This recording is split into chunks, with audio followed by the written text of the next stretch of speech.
you find an outfitter like that where you know that you can go to a place on the planet and be safe? I mean, because that sounds like it could be a risky venture. I mean, It could be, and I don't know. I think my risk tolerance and my faith, my yeah, faith may be unrealistic, but um, I don't know. I find these places, I talk to them, I visit with them. The two places that the one place that was most worrisome initially. Now I'm working with some new people over there. I expect to go next fall to Romania. The first time I went, that was a that was an interesting situation. I'd gone back and forth with this guy from Romania who wanted me to come over and hunt. And we took in, on that trip, I brought a buddy with me, and we took in Holland and Sweden and Romania over a period of time. And the day before we left Sweden to head towards Romania, I got a communication with somebody other than the person I'd been talking to. It wasn't in English or even broken English. It was in Romanian. And remember this, Romania is where all the gypsies come from. And the gypsies are, since the time of Christ, criminal. Sure. And, yep. Scam artists. And it made me nervous. And he explained, no, your guide can't be there. I'm with his wife, and we're going to take care of you. We've got this beautiful hunt set up. We just don't want you to be surprised when you get here. And I talked to my old buddy. He's a retired cowboy. I talked to him about it and said, well, we already got the tickets. Let's just show up and decide what we're going to do when we get there. If it doesn't seem right, we'll just hang out at the hotel and hang out at the airport and come back on the next flight. And we show up. And I'd never forget this driver that was there to pick us up. If I say Romanian hitman, that's exactly what it looked like. I'm like, I ain't going with this guy. I ain't going with this guy. I'm telling you right now, I'm out. And we were like, nope, we ain't going. And he dialed a number and gave it to us. And it was the man who had been writing me letters. He spoke pretty good English. And he was the outfitter's brother-in-law. And I said, where is so-and-so? He goes, well, I said, is he in hospital? No. He's perfectly fine. I said, is he in jail? No, he's not in jail. So we go back and forth. And finally I say, is he in the hospital? No, he's Mr. Russell. He's not in hospital. I said, is he in jail? Why can't he be here? He said, well, he's not in jail, but he's at the police station. No, not in jail yet. He said, but I promise you, everything is taken care of if you'll just this is, and so as we approached the van, we walked out to the parking lot, we approached the van. I took a picture of the license plate and texted it to my wife. And then when we opened the doors, I realized, just with the bottles of water and everything else, this was a legit transfer van, like a hired service, like a private car. And we went and we had a wonderful, wonderful time. It was an amazing adventure. It just wasn't very good duck hunting. Okay. So I've never gone back. But there's been some dicey stuff like that you worry about. The craziest thing was Pakistan. I mean, because Pakistan. we Holy cow. Well, we flew to Pakistan, and I did a little research with some of the Safari Club International long-term members and travelers I knew through that organization. And one of them explained to me, he actually called me because he heard I was going to Pakistan to duck hunt. And he asked me who I was hunting with. He didn't know the guy. He said, Ram, and I can't remember what the saying was. He knew it verbatim because he'd been to Pakistan many times hunting sheep and markhor and things of that nature. And it was like he said, 𝗘𝗍𝗃, but that's not what he said. And he said, and what that means, Ramsey, is a friend of a friend is a friend. He said, and anybody else, he said, all these little villages you're coming through, they're not villages, they're tribes. And you don't know from one person to the next if they're Taliban, if they're on your side or their side or whatever. It's a very strange and different culture. So it's important that whoever you're the guest of is very connected. Well, it was a feudal lord. And a feudal lord's family was put into, back during British colonial era, Great Britain would go to India or Africa or wherever they were colonizing, and they would pick important families to kind of be their official representatives. Sure. And it came with a lot of prestige and a lot of power and a lot of wealth. And that's who this guy was. And one of the last things after World War II, when Great Britain ceded their colonial empires, because they had to go back and rebuild Great Britain, man. Hitler bombed it into oblivion. Mm-hmm. And they had to divest themselves of a lot of interest worldwide to bring it back home. And but one of the last things they did is they negotiated a treaty between the Hindus and the Muslims there in India, and all the Muslims went up to modern day Pakistan. And this guy was a feudal lord. And I remember asking him one day, because I'll tell you this: we landed in Pakistan, we brought our shotguns. It was as easy as getting them into Canada. And it was so funny because the officials that met us looked like the cast of Love Boat. Yeah, they're wearing these little white uniforms with the little epaulets, and yeah, sure. they're speaking 𝗪𝗶𝗵 English, and very friendly, very nice, such that I became relaxed and forgot all about the fact I was in Pakistan, with all the news and negative media. And we went outside of the parking lot, and there was a lot of people waiting on us when they loaded our gear. And they pointed to a McDonald's and said, let's go over there and get a sandwich because we got about a 4-hour ride. It's nighttime. And we walked over there and we all went to the counter like you do at McDonald's. He's like, no, have a seat. She'll come wait on you. And sure enough, a lady with one of those little masks came and took our order. And a Big Mac, a quarter pounder in Pakistan, tastes exactly like one in Brandon, Mississippi. Oh, how about that? And off we go for our hunt. But the minute we pulled off the premises, we were in about 4 or 5 clients were in 2 or 3 vehicles. And the minute those vehicles pulled off, they stopped immediately. We're surrounded by a lot of other cars, and man, the guns came out. Everybody's locked and loaded and going. It was very daunting. That was our security detail. And when we show up down here at this massive palace estate down towards Karachi, I asked my host, who was a Harvard graduate, I asked him, I said, Mr. Shah, am I safe? And he said, Mr. Russell, you're safer here as my guest than you are sitting at home. Wow. And what I learned in that very interesting week, words like honor mean something entirely different to them than it does to anybody listening today. They live and die on that word. And he just explained that forget about the security. You won't see them throughout the rest of the week, but they are here. He said, nothing's going to happen to you, but I want to take every precaution necessary to protect my honor. And he did. And it was a wonderful, wonderful experience. It was probably one of the most different experiences I've ever been on duck hunting. And I want to go back one day. Yeah. Now, when you take your big trips overseas, now I and correct me if I'm wrong, Ramsey, but here locally, when I say locally, here in the U.S. and maybe even up in Canada, do you typically go out for 2 to 3 day trips? And then when you're overseas, or you're weeks at a time, I presume?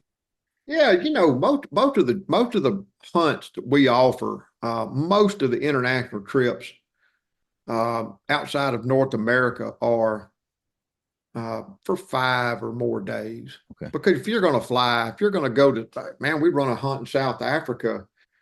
We do 3 and 4 and 5 day packages if people want that. But our standard package that I go over each year to attend is a 10 or 11 day tour. Nice. Because the guys that are going on that particular trip, they're collecting experiences like myself, but they're also collecting species. And there are about 15 to 20 waterfowl and upland game bird species. And so we start in Joburg, stay at a beautiful bed and breakfast, and we picked up the following day, hunt that afternoon, and we proceed from just outside of Joburg, clear down to the Indian Ocean and Zulu land. It's a 3-province, 4-stop, a lot of species, a lot of different stuff, everything from parachuting to decoying to spot and stalk. Yeah. And just really pull the stop and go out and go after it all. And but go to Argentina, most people, if you're going to fly that far, it costs as much to fly from here to there and spend 3 days as it does to spend 5 days. You know what I'm saying? You've got that big fixed cost on your airline. might as well stay a couple extra days, especially if it's a once in a lifetime or trip of a lifetime event. Yeah, absolutely. And I want to reflect back to the show that you did with the swan hunting outfitters. And they were even talking about how they book some of their trips, right? They want to book their trips. You want to have the best chance to give yourself the opportunity to go ahead and harvest those birds. That's right. So a 2-day trip might not be the wise thing to do. You might not catch the weather window. That's right. For 2 days. So you want that 3, 4, 5-day trip out there. That's right. You know, I've always heard time is money. Yeah. And really and truly, what I've seen with is in the past 20-something years, younger people have more time than money. I was that way when I was younger. I had way more time than I had money. And I believe that a lot of guys in their 20s and 30s really, if you love to duck hunt, love to get around, man, jump in the truck, sleep in the truck if you have to, pile into a cheap hotel, just go. Go, put gas in the truck and go. That's it. And make your way. But as you start doing some of these bigger trips, you know what I say about our older clients is that most of them,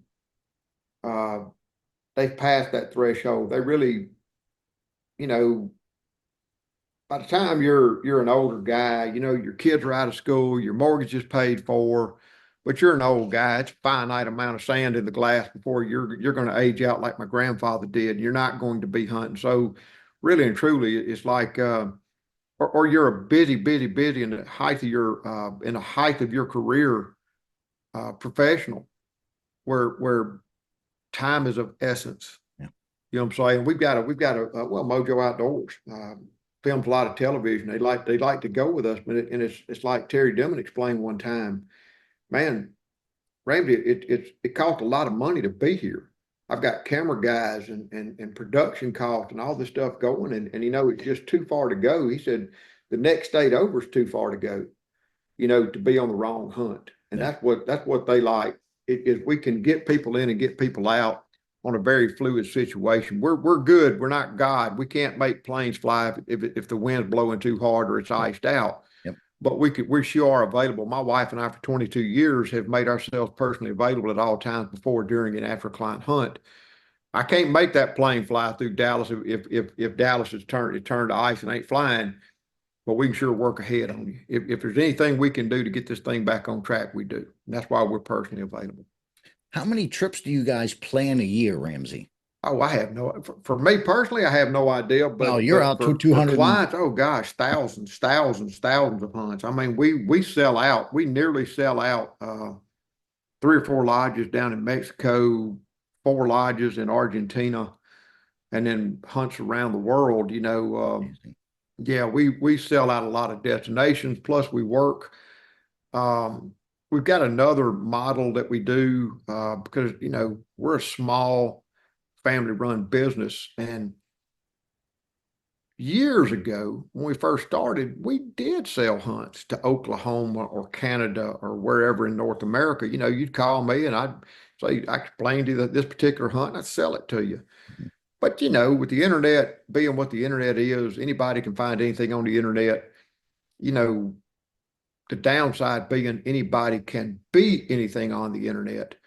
We really don't book throughout the United States and Canada like we used to. Instead, we put our been there, done that, boots on the ground model into play. And so I go and meet and interview and work, physically visit and compare them with thousands of other hunts I've been on worldwide in the past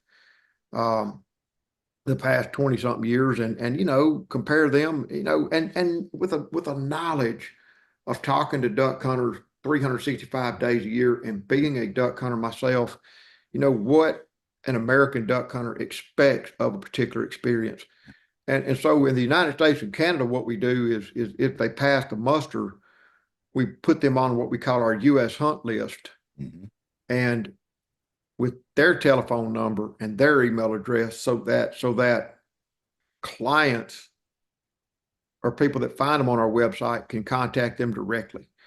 When it comes into any of the international hunts, there's too many blind corners and dark alleys to go through. You know, we're talking about gun paperwork or customs or bird import or yada, yada, yada.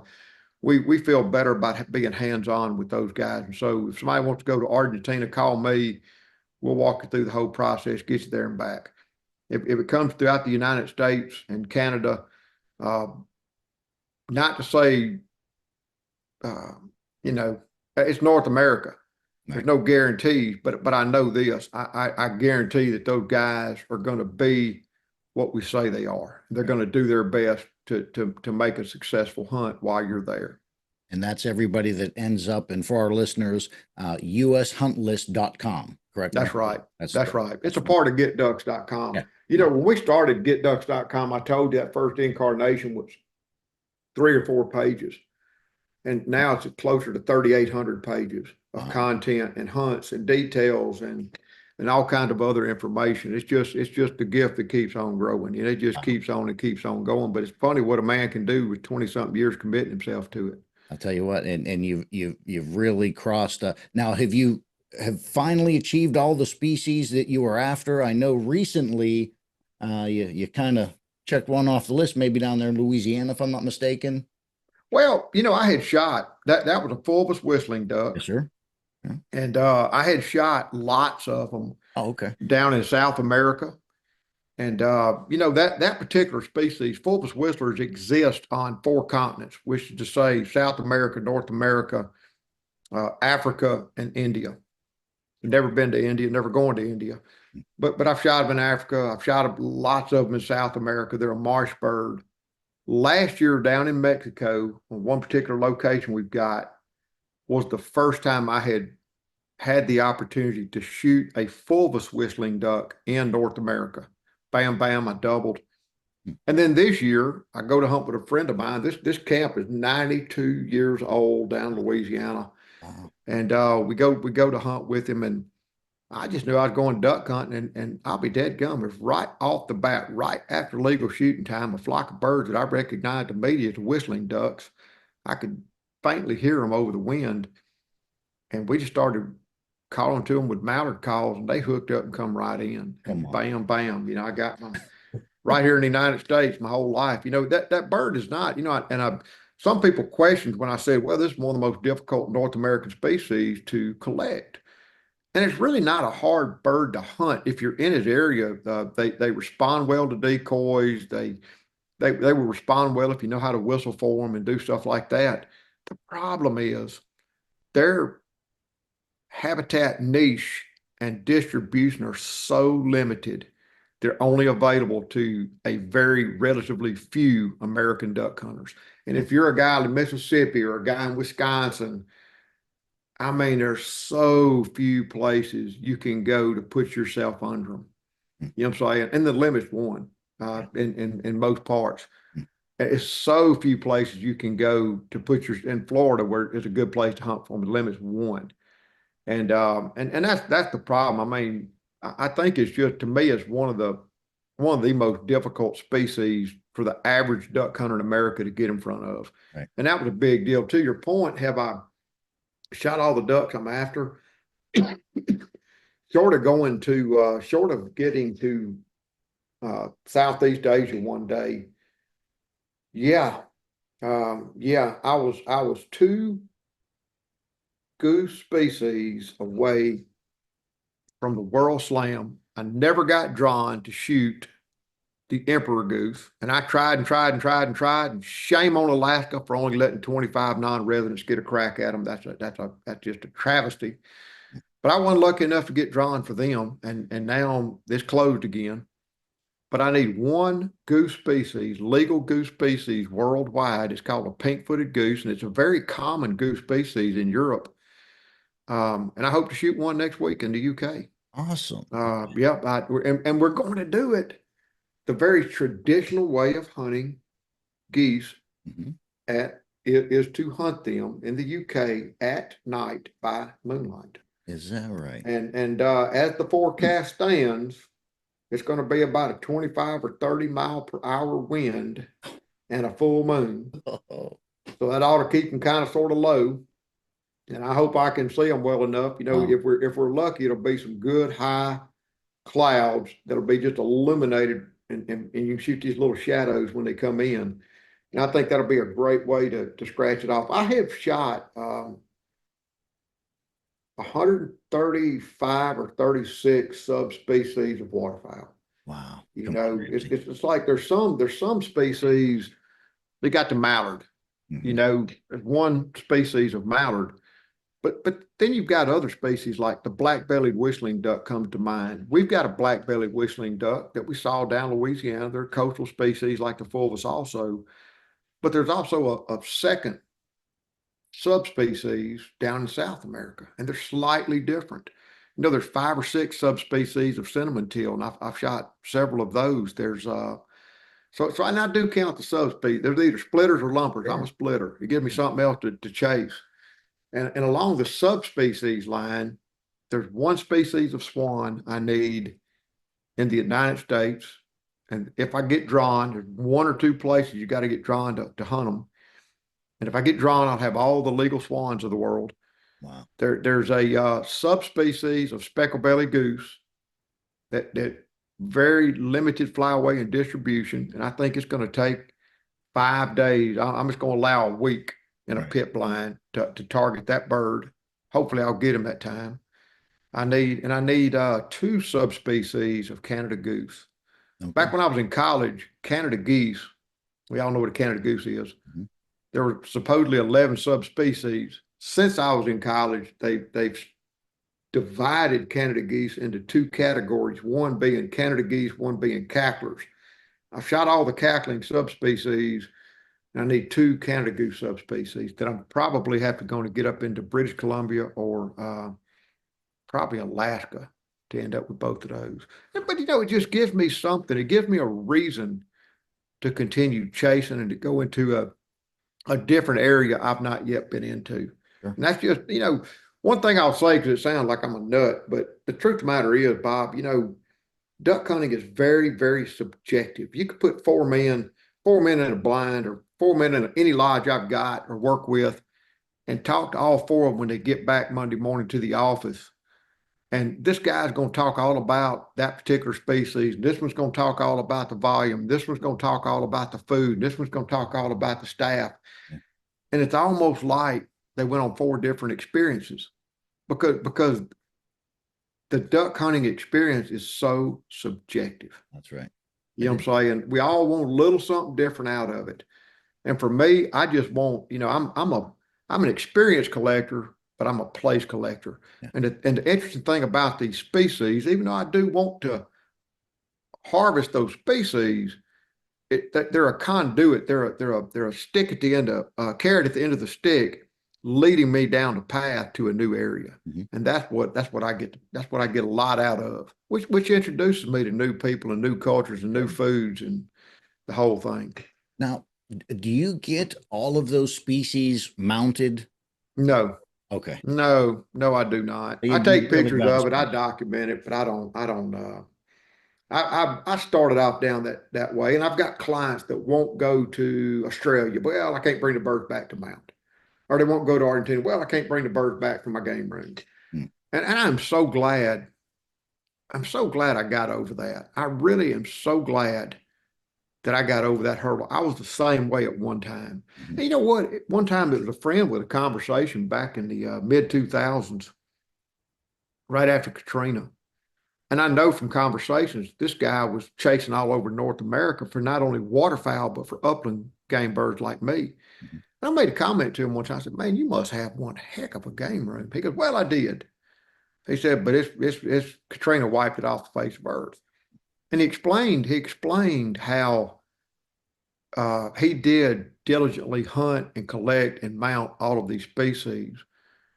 But boy, with that Category 5 Katrina bearing down on him, yeah, they had just enough time to load his wife's Suburban in his truck with whatever would fit. And you know, when you got that limited amount of space in a household and children, man, it's only the most important stuff that's going to make it. And he got it. And he said, you know, I lost everything else, but I had everything, family photos, granddaddy's old firearm, my kids, my pets, everything that was truly important in my life. And I realized that all those stuffed animals really weren't important to me.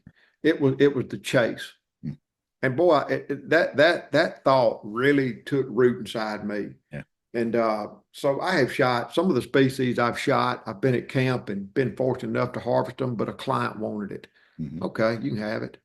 Yeah. It doesn't, it's a placeholder for a memory, but so are pictures. Yeah. And so I really don't, we do some taxidermy to take to conventions, little eye candy for people to look at and talking points for people to talk about, but I don't consider myself an avid collector anymore. First off, I don't have any room, and I don't have room on the dashboard of my truck to put another stuffed duck, but at the same time, I don't care for it either. It's like, man, back in the day hunting white-tailed deer because, top secret, I do this duck hunt for a living, but for fun, I'll go out and shoot a white-tailed deer. I'm not a trophy hunter. Yeah. I want to go out, I want to hunt, I want to shoot a buck. And I've been invited to go to a property when I get back from the UK, and the guy grows really, really, really, really good deer. And I told him on the phone yesterday, I said, I don't want to shoot one of your trophies. No, I just want to shoot one of them overage culls or something you got out there that I'm just going to saw the horns off anyway. Yeah.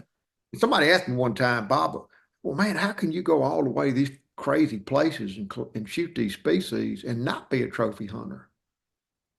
And that's a great question, but really. It's just because the way I answered that was like, that first red-crested pochard, for example, I ever shot, that first bar-headed goose I ever shot, man, that was a special bird.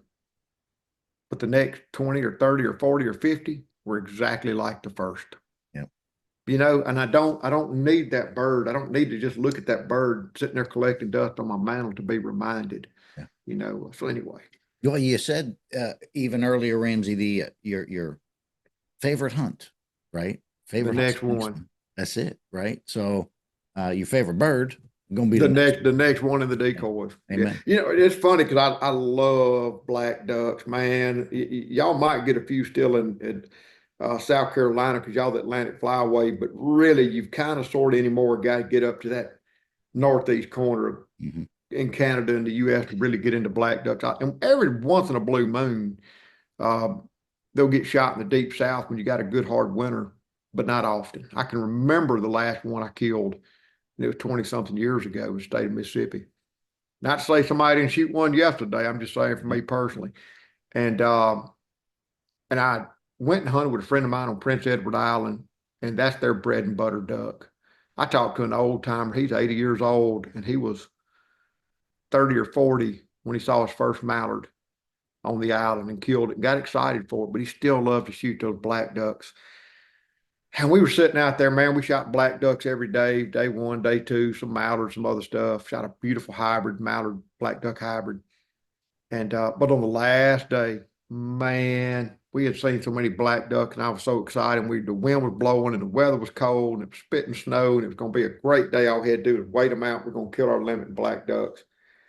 And to my point about the next duck, I'm sitting there 4 black ducks into it, hanging on the strap. I need 2 more for a limit. And I'm thinking the whole time, I'm going to have for the first time in my life, I'm going to have 6 beautiful black ducks as a limit. And about that time, a freaking big old beautiful green head hooked in and come right in.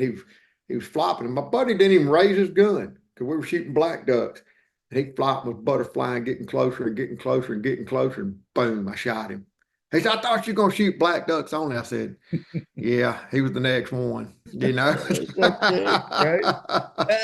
couldn't help myself. He presented himself right too. I couldn't help myself.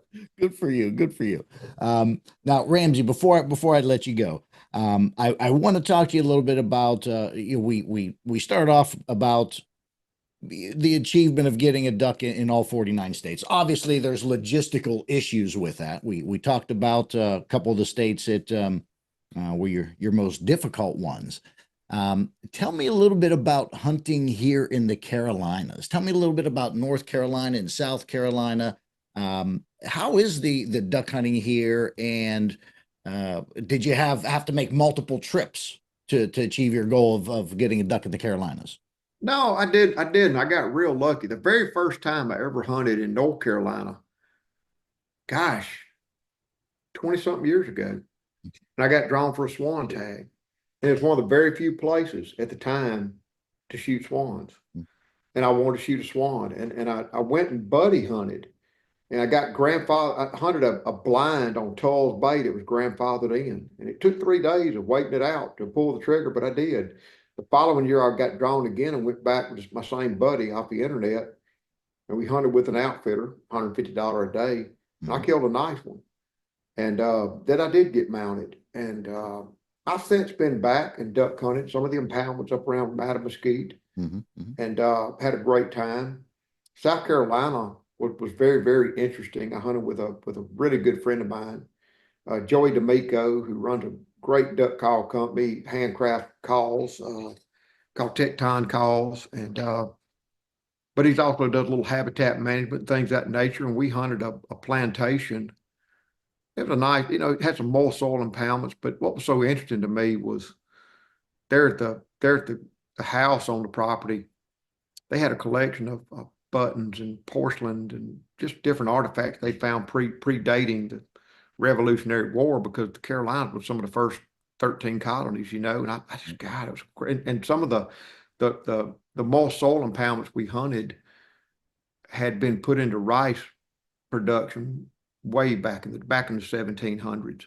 So it was a very interesting history. That's the only time I've ever really hunted South Carolina.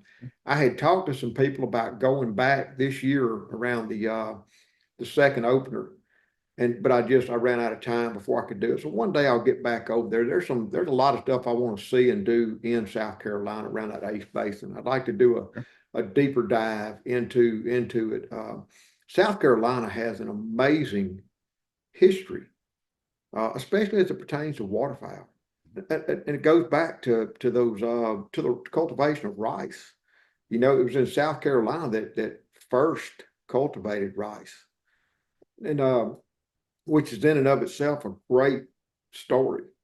And all of those old rice fields and the interest in duck hunting has beget a lot of conservation around that East Basin. Yeah. And so I just, there's more I want to see and do over there, but it wasn't that tough a hunting. I just got in with the right people and shot a wood duck, which was kind of expected, and but it was a good hunt. So what is next? I know you're heading to the UK. But Man, you got another big I don't know, big bucket list chase that you're going to be on. man, You're the gonna try UK, to the finish UK on- is going to be kind of a bucket list. Yeah. Well, sure. This is not a commercial hunt. It's just some people that became aware of me via Duck Season Somewhere podcast and our Ramsey Russell Get Duck social media page, and invited me to come over and experience and record and document their kind of way of doing things. And we're going to shoot geese at night. We're going to shoot some woodcock. We're going to duck hunt. The big thing, and it's going to have to be, it's easier said than done, but we've got 3 little time slots allotted for hunting with punt gun. And it may just be as simple as me going out and shooting the water, boom, I shot a punt gun. Huh. Or if the weather cooperates and we have time, I may get to kind of put myself into position to pull the trigger on some ducks. It's still legal over there, and it's a lost art type legal. And I would just like to say I've experienced that. When I get back from UK, I'm home for the 10, 11 days. Then I'm going to Nebraska to hunt with an outfitter. Then I'm back home. I swap gears. I go to Atlanta, Georgia for Dallas Safari Club. Then I've got a little time. I'm going to jump over to way out to West Texas, up against the Chihuahua Desert. In fact, it's the same brush country that I went and did that. Right, it's what's so cool. It's talking about life running full circle. Is all those years ago, I was down in Dimmitt, LaSalle, Webb County, wanting to be a deer biologist. I went down there to be a deer biologist, and I came back a duck hunter.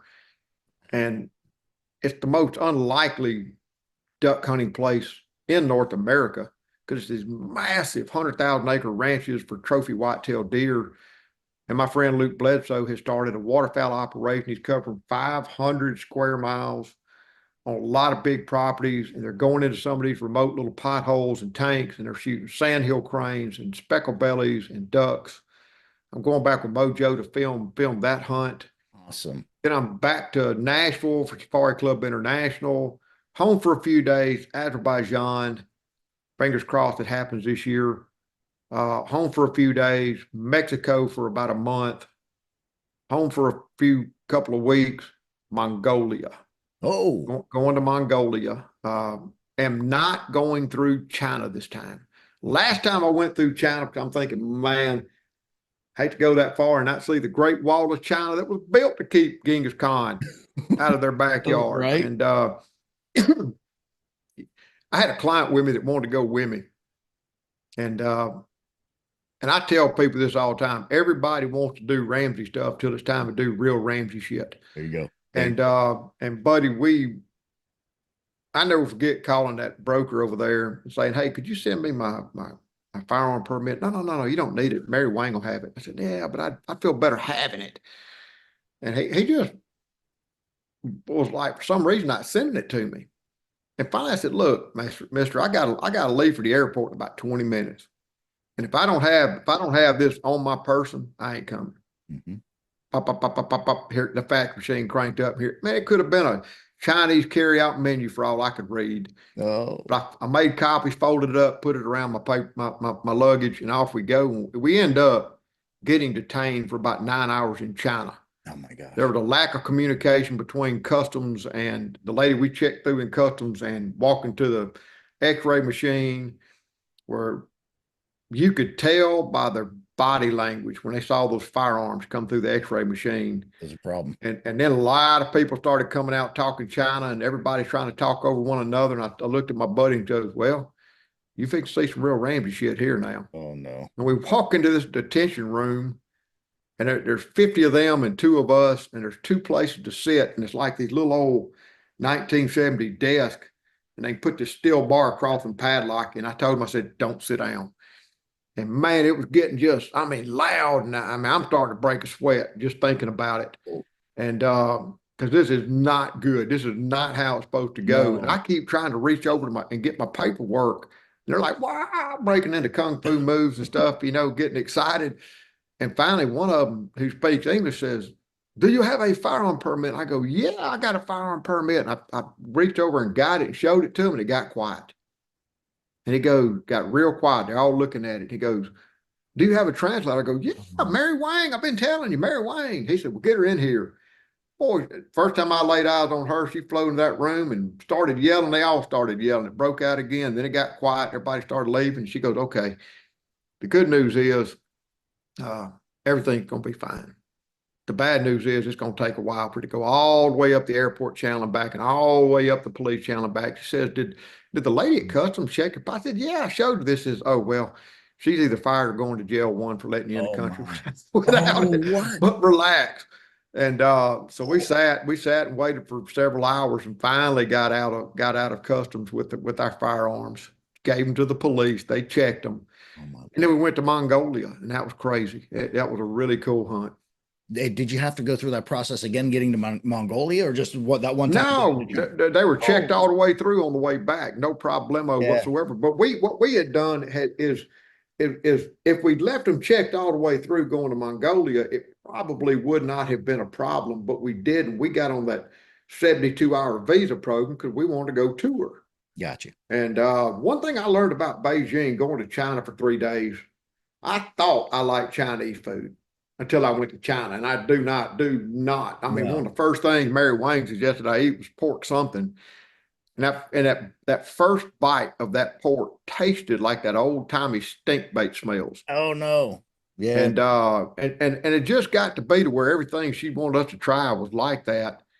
And mercifully, about a block and a half from our hotel was a restaurant. That oven must have been, it's like a walk-in oven, maybe a 20 by 20, solid with Peking ducks. Oh my. and they cook everything. And I survived on Peking duck. Wow. I did like that now. And Oh yeah. no, that's not a okay. So I can definitely see now why you will be skipping heading through China, getting over. That's right. That's right. Now, We're what do gonna you hunt skip over going through in China. Mongolia? What do you got over there You shoot? know, believe it or not, mallards, pintails, Really? I know yeah, you're a a mallard few guy. shelvers, but we don't go over there to shoot those. We've got our permit is very limited to just say a dozen birds apiece, Okay. and we're going over there to target bar-headed geese, common shell ducks, and ruddy shell ducks Okay. on their indigenous ground. The export permits and everything else is in place. And there may be a few Eurasian widgeons or a few Garganese, but that's really about it. It's one of the few places on Earth you can target those species, especially the ruddy shell ducks and the bar-headed geese in their native range. Wow. Ramsey, I can sit here and just pick your brain. I mean, it is so intriguing. The places that you've been and the places that you're going. Pakistan, you've been to Mongolia. I mean, I would never think in a million years, and that goes to show your dedication, really, and your love for the game that you're after, my friend. I mean, it is quite impressive. Well, thank you. Yep. Yeah. I do want to let everybody know that they're going to be able to find you right over at Mojo's Duck Season somewhere. They're going to be able to get that podcast. You can get that podcast on all the big podcast channels.